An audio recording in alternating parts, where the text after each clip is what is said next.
Plus de 30 pays participent à la campagne SMS de l'Union africaine pour lever des fonds dans le combat contre la maladie. L'Union africaine est satisfaite de la réponse des États membres participants à la campagne Stop Ebola. Un message coûte $1 américain et chaque dollar est versé dans la lutte contre l'Ebola dans l'Afrique de l'Ouest.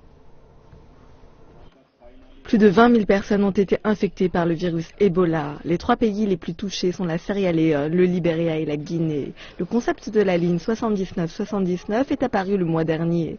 La campagne a pour but de récolter des fonds pour aider l'Union africaine à combattre le virus Ebola dans ces pays. L'Union africaine n'a pas les chiffres exacts de la contribution, mais est très satisfaite de la réponse des Africains. The African Union has been very satisfied with the response.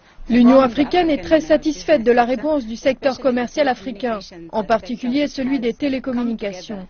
Ce sont ces derniers qui ont lancé cette campagne de SMS. Nous avons un certain nombre de pays qui y participent, ainsi qu'un important réseau. Dans l'ensemble, nous avons hâte de voir les bénéfices de cette campagne.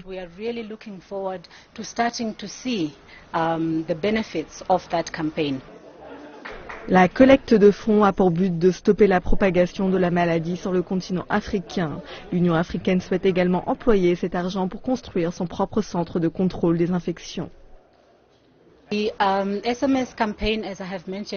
La campagne SMS, comme je l'ai mentionné, n'est que le début d'une plus grande campagne de collecte de ressources. Ces ressources n'aideront pas seulement à stopper Ebola, elles soutiendront également le système de santé des pays affectés.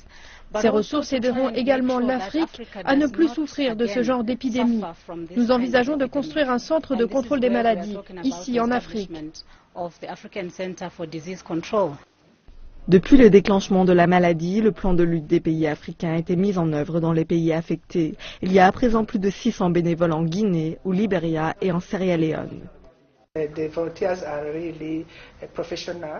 Les bénévoles sont des professionnels, ils font un sacré bon boulot.